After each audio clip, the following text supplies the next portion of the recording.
Alright, so this is for period 4 AP US History long essay question on, tomorrow, Wednesday, April 6th.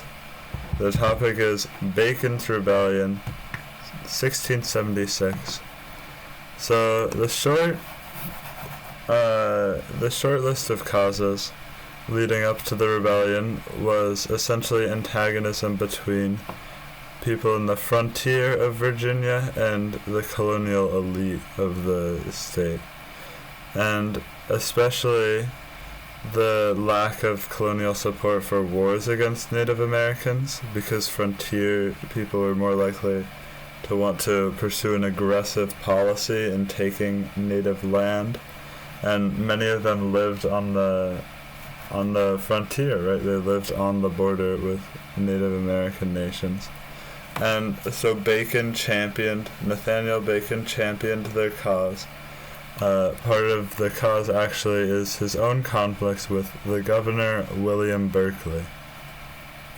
Alright, Ben, you want to pick up? Mm-hmm. Yeah, right here.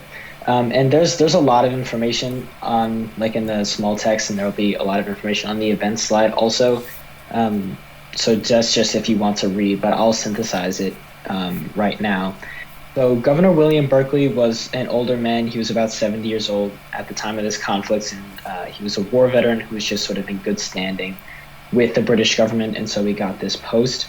And the key difference between Berkeley and Nathaniel Bacon that ultimately led to the rebellion was the fact that Berkeley wanted to have peaceful relations with the surrounding Indians in order to encourage trade, and to basically just stave off any conflicts, because the colony did not have a lot of support in lieu of defense from Great Britain at the time.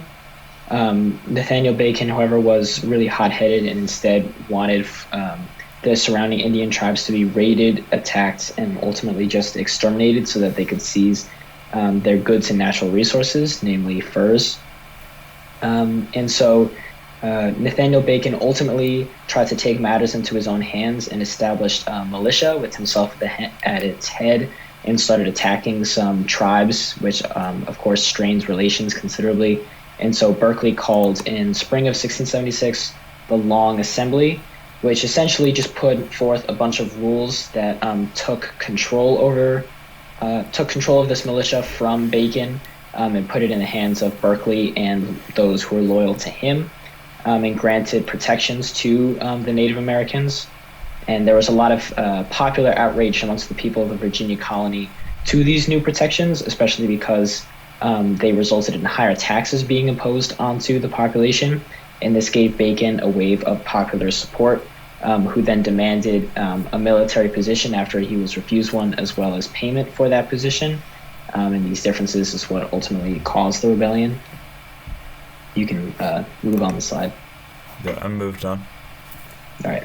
So Bacon demanded a militia to fight Native Americans on the frontiers, and ultimately created one himself before it was taken over by Berkeley.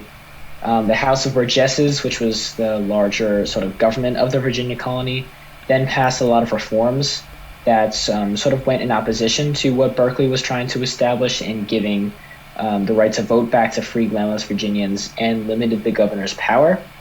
Bacon is often credited with these reforms, but it's important to note that these proposals were already sort of in place and were being thought about before he was elected to the House of Burgesses, which only sort of happened because of the popular support he got after the Long Assembly. And really the only thing of note for him in terms of political ideas and ambitions was that he just wanted the Indians to be forcibly removed from the Virginia colony. And so what ultimately led to the rebellion directly was there was an armed standoff between Bacon and Berkeley, who were both at the heads of armed militias of a few hundred men. And during that standoff, in which Berkeley sort of dared Bacon to shoot him, in which he did not, but Bacon ultimately forced Berkeley's hands, and so he ceded control of the militia to Bacon and gave him his payment. And with that power, Bacon issued his Declaration of the People that essentially forced Berkeley into exile over the river as he besieged and captured the capital of Jamestown with the help of an armed mob of thousands of Virginians. This Declaration of the People was essentially the commoners' protests against the Virginia elite and demanded equality, lower taxes, and other anti-corruption measures. It demanded a harsher, more violent stance on Native Americans, and Bacon himself led several raids on Native Americans during this time, which actually were very misguided as they made lots of white settlements in the Virginia colony vulnerable to counterattacks because he just overextended himself trying to steal from the Native Americans and to inflict as much damage as possible. Because of all of this conflict, his popularity started to wane, and so he also started instating loyalty oaths that sort of mandated that anybody close to him had to always basically do what he said and always abide by his laws and his orders. But this only sort of led to his popularity spiraling down even more, which led again to support for Berkeley, who then was able to gain enough strength to then challenge Bacon, and he was forced ultimately to withdraw into Jamestown and relinquish control of the rest of the colony. And in his frustration, he ordered it burned to the ground. And this obviously just, at this point, it was basically over for him. His power and his prestige was basically gone, and he ultimately died of disease. And following that, the rebellion dissipated. Yeah, so the immediate effect of the rebellion was that the colonial governor Berkeley was recalled to England. However, the more important long-term effects were the Virginia upper classes switching of course following the rebellion, as it led to the creation of numerous racial black codes to stratify the racial divides between white indentured servants and black slaves that had worked together in this rebellion. And they began to renew antagonism with Native Americans, pushing further into the frontier. Generally, antagonism continued to increase and became a major theme in early America.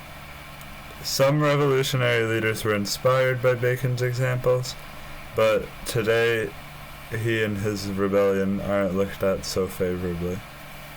So I think that's about all you need to know. And does anyone have any questions? Anything to clear up?